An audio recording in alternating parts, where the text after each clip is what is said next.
Suite à une demande dans les commentaires de Skip 97490, alors désolé mais je vois pas ton prénom, c'est la seule référence que j'ai. Je vous propose de nous retrouver sur le site lichess.org pour affronter un des bots. Donc j'ai pas fait attention qu'effectivement si on allait à la rubrique communauté joueurs, on pouvait avoir accès à des bots en ligne.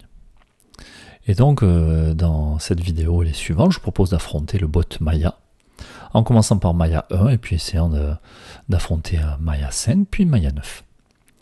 Donc Maya 1 classé entre 1400 et 1600 Elo en fonction de la vitesse, de la cadence de jeu. Bot a priori de niveau intermédiaire, voire avancé. Donc on va essayer de mettre en place une stratégie plutôt de niveau avancé tout simplement. Donc on essaiera d'abriter notre roi comme bien souvent. Et puis passer un peu de temps à regarder le dernier coup de notre adversaire, essayer de calculer 2-3 coups en avance. Alors pas plus, on n'a pas envie que la partie s'éternise, d'ailleurs on va essayer de jouer en 10 minutes uniquement.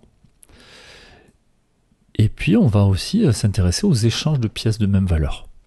Savoir quand est-ce qu'on va échanger ces pièces-là, quand est-ce que c'est à notre avantage ou quand est-ce qu'il faut éviter de le faire, tout simplement. Allez, je vous propose de commencer la partie. Alors on se retrouve avec les pièces blanches. On va jouer face à E4, on va jouer E5, développe le cavalier. Alors on a Maya qui joue vite. Alors apparemment on peut le régler. Hein.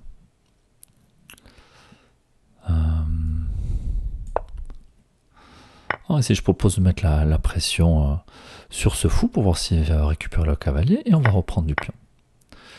Et donc le coup qu'il faut savoir dans cette situation là, c'est le coup ici Dame D4. En fait on va faire une fourchette sur le pion et le cavalier, ce qui va nous permettre de récupérer le pion. Sur échec, et puis si jamais couvre du roi, on viendra échanger les dames. Couvre de la dame, pardon.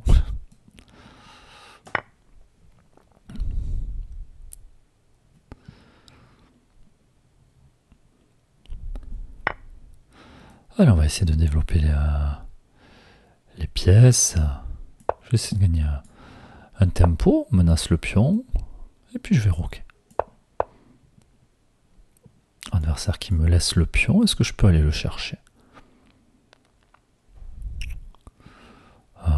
Je pense que oui, donc je vais le récupérer. Je vois pas de souci pour repartir. Alors attention ici, après maintenant je peux plus repartir. Le cavalier qui couvre des cases, il couvre beaucoup de cases blanches. Donc j'ai pas envie de laisser mon fou par ici, je vais sûrement le faire reculer et très rapidement. Alors je regarde d'abord si je peux me le faire enfermer, mais non, pas pour le moment. Donc je propose ici... Alors j'hésite entre jouer F5 ou F6. Peut-être me contenter de jouer F6 pour éviter ce genre de coup qui pourra m'embêter et surtout pour contrôler les cases du cavalier. Et en jouant ici F6, en fait je pourrais replier mon fou qui protégera la case E. Et ensuite je vais développer mon fou de case noire, sortir mon cavalier. Alors ici mon fou de case noire, je vais avoir du mal à le mettre en C5, je vais peut-être me contenter tout simplement de le mettre en D3. En D6, pardon. Alors je peux m'intéresser à un coup comme échec, pour revenir éventuellement par là. Bon, est-ce que ça me sert à quelque chose? Pas sûr. Donc je vais vraiment sortir mon cavalier, mais je vais éviter de le sortir par la case à H6, pour éviter de faire échanger. Donc je vais sûrement le faire passer par la case E7. Mais si je le mets maintenant sur la case E7, il va boucher mon fou. Donc je vais d'abord sortir mon fou. Comme ça il contrôlera la case si je veux sortir le cavalier, parce qu'il y a quand même une tour qui est en face. Et je vais placer mon cavalier. Alors l'idée étant de lui trouver une plus jolie case. Adversaire qui propose d'échanger les pièces. Je vais avoir du mal à refuser, mais il va falloir que je fasse attention, c'est que Si jamais je le laisse prendre et que je reprends du pion ou de la tour, après je vais perdre mon cavalier. Et puis ce qui m'intéresse dans le fait de prendre, c'est que je vais abîmer la structure de pion de mon adversaire. Donc je vais sûrement prendre, et puis bouger le cavalier dans un deuxième temps. Puis j'ai pas peur des échanges, ça rétablira ma structure de pion. Ensuite je vais ramener une tour sur la colonne ouverte. Bon, je vais prendre ici, parce que l'adversaire sera forcé de prendre du pion, à moins qu'il décide de prendre mon cavalier au lieu de prendre le fou. Je vais replacer mon cavalier, et puis ramener la tour. Non, je ne dis pas que mon fou est pas très bien placé par ici. Alors, est-ce que je reprends de la tour ou est-ce que je reprends du pion? Parce que je me dis, après tout, c'est un pion isolé ici.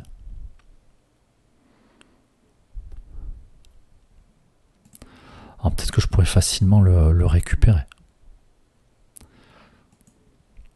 Et en même temps, si je reprends du pion, il n'y aura qu'une seule colonne ouverte que je vais pouvoir contester. Je vais peut-être replacer mon fou. Bon, j'ai toujours en tête que j'ai un pion de plus. Hein. Et une meilleure structure de pion, donc je vais rétablir. Après, j'essaie de replier mon fou.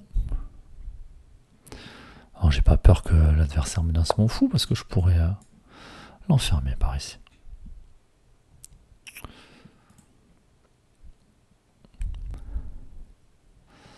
Alors, on va ramener le fou. Alors, où le ramener? C'est vrai qu'au début, je voulais le ramener par ici, en passant par la case G6. Mais si l'adversaire avance le pion, je peux aussi venir l'installer par ici. L'idée étant de contrôler des cases. Ou peut-être l'installer par ici aussi. Hein. J'ai pas peur que la tour vienne. Enfin, je méfie d'un coup comme celui-là.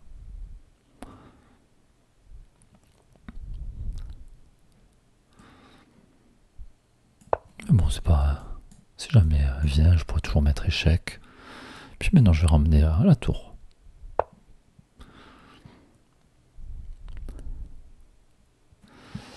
Alors, le problème, c'est que si je joue échec, parce que l'adversaire va bouger le roi, et peut-être avancer le pion pour enfermer mon fou. Donc peut-être que je vais le replacer finalement sur cette diagonale, quitte à repartir par là. On va voir. Et puis à tout moment justement, il peut faire échec par ici.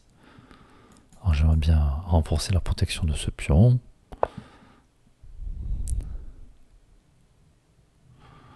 Ok, coup intéressant joué par mon adversaire. Alors je vais essayer de contester. Le problème c'est que je vais lui laisser le temps de venir par ici. Alors je peux aussi jouer échec pour venir mettre la tour et pas accepter cette tour sur la 7e rangée. Je pense que c'est ce que je vais faire. Échec.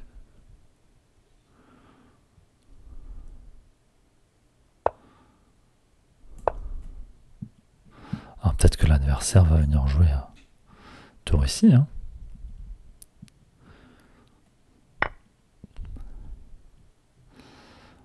Alors ici je vais reprendre...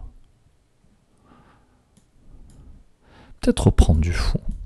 Qui contrôlera un peu ce cavalier. Et puis en même temps, si je ramène la tour... si l'adversaire veut venir rentrer sur cette colonne E, je vais l'en empêcher tout simplement.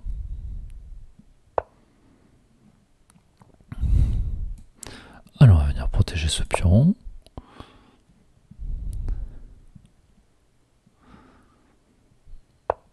Maintenant je vais venir rentrer sur la colonne.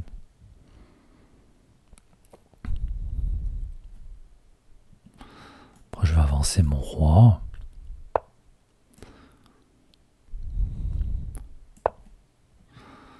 Pour moi ce cavalier qui peut aller nulle part. Alors il peut repasser par F3 bien entendu. prendre. Maintenant, j'envisage de venir ici pour prendre les pièces en fourchette avec la tour.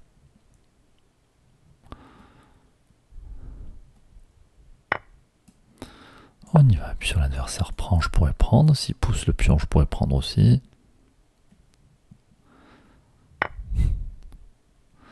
Maintenant, je prends du pion ou du fou? Parce qu'après tout, si je prends du fou, je vais avoir un pion passé. Hein.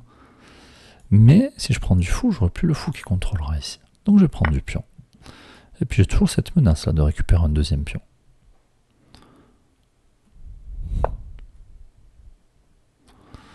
Un adversaire qui enferme son cavalier, tant mieux. Hein.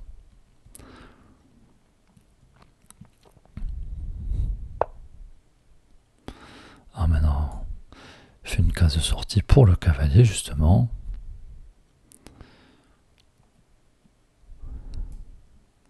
Là, je vais venir proposer l'échange des tours. Après tout, j'ai des pions passés. Si les tours s'échangent, ça me permet d'avancer. Et si l'adversaire refuse l'échange, j'aurais pu avancer le pion. Alors, on va avancer le roi pour essayer d'escorter le pion. Hein.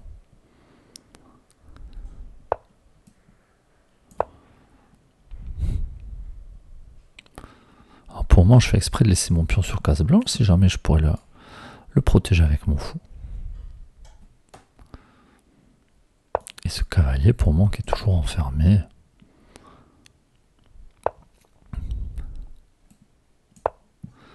Allez, je fais de la place pour mon fou.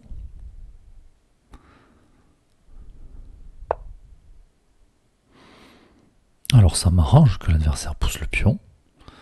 Comme ça, le cavalier ne pourra pas rebondir par ici. Allez, échec. Et du coup, j'en profite pour partir avec mon fou.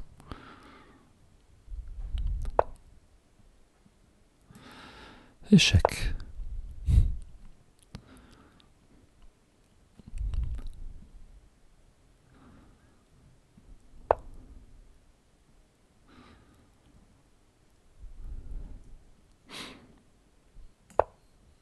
Alors, je vais essayer de contrôler des choses par ici.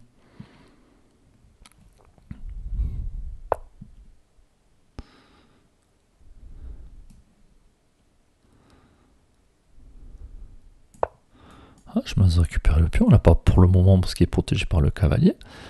Mais peut-être qu'une fois que l'adversaire aura poussé son pion, il sera bien obligé tôt ou tard de bouger son cavalier.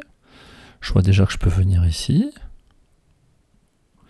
Et si le cavalier part, je récupérerai le pion sur échec. Donc on y va. Peut-être l'adversaire va avancer le pion, bouger le roi. On va avancer le cavalier, mais ici échec.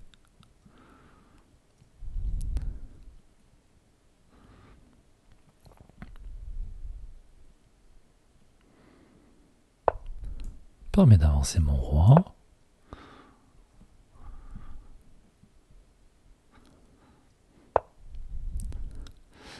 Alors, on menace mon fou.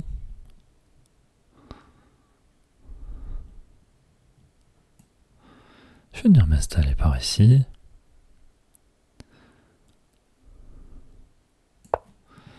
L'idée étant de bloquer le roi adverse. Et puis mon fou, je vais venir installer un pion autour de lui. Pour que ce soit protégé. Non, j'ai pas peur de perdre ce pion. Voilà. Et maintenant, mon roi va partir en balade. Alors, je vais peut-être même pousser ce pion-là. Hein. Alors, pas pour le moment, mais si jamais il est menacé, je le pousserai. Et maintenant, je vais essayer de venir récupérer les pions là, avec mon roi.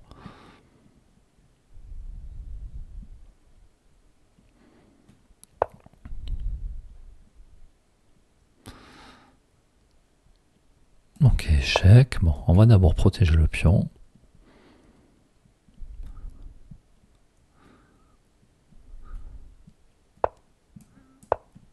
Ah, puis je suis prêt à sacrifier mon fou. J'ai deux pions en plus. Alors l'adversaire qui nous donne son cavalier. Bon, c'est dommage pour la partie.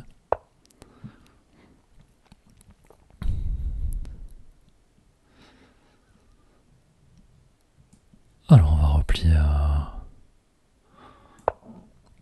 le fou, j'aurais pu aller plus ou moins n'importe où. De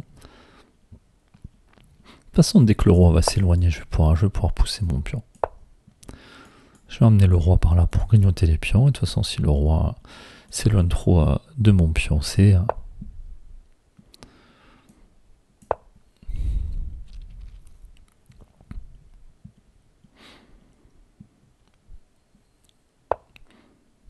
Allez, mais maintenant qu'il est loin, je peux aller à dame. Le roi qui pourra jamais rattraper mon pion.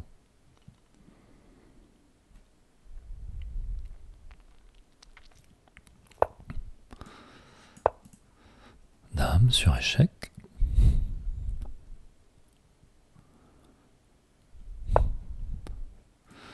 Allez, on va essayer d'approcher le roi.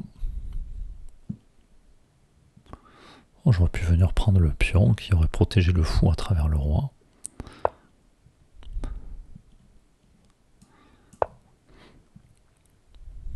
Il faut que je me méfie des situations de patte, bien entendu. Et pour le moment, l'adversaire peut avancer des pions. Allez, je viens ici, je vais pouvoir récupérer le pion au prochain coup. Et si l'adversaire pousse, je mettrai échec, et puis pour récupérer après. J'ai le fou qui couvre des cases.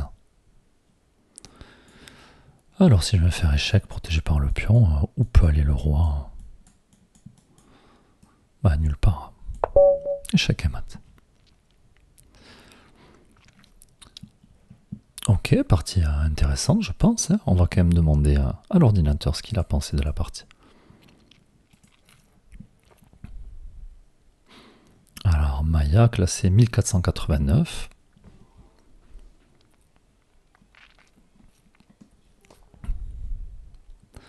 Alors nous avions les pièces noires.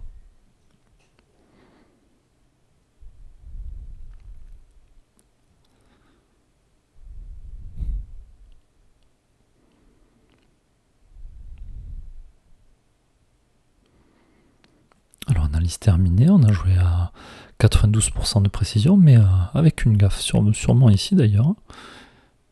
Puisqu'on voit d'un avantage presque au moins 3, on se retrouve à presque 0. Donc on va voir ce qu'on a raté tout simplement. Alors peut-être que c'était de prendre le pion. Hein. Ici on a joué grand roc à mon avis. Oui, l'ordinateur tout simplement voulait qu'on récupère le pion.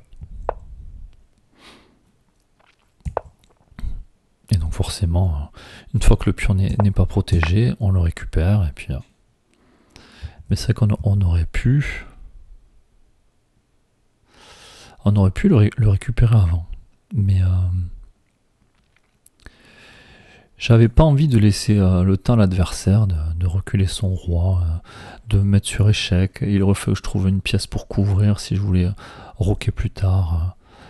Bon après il n'y a plus les dames sur l'échiquier, donc c'est pas très grave si on n'aurait pas roqué, mais j'aimais bien l'idée de jouer grand roc là avec tous ces pions pour protéger mon roi. Mais je comprends que ce soit considéré comme une gaffe. Bon après au-delà de ça, je pense que le reste de la partie était plutôt correct.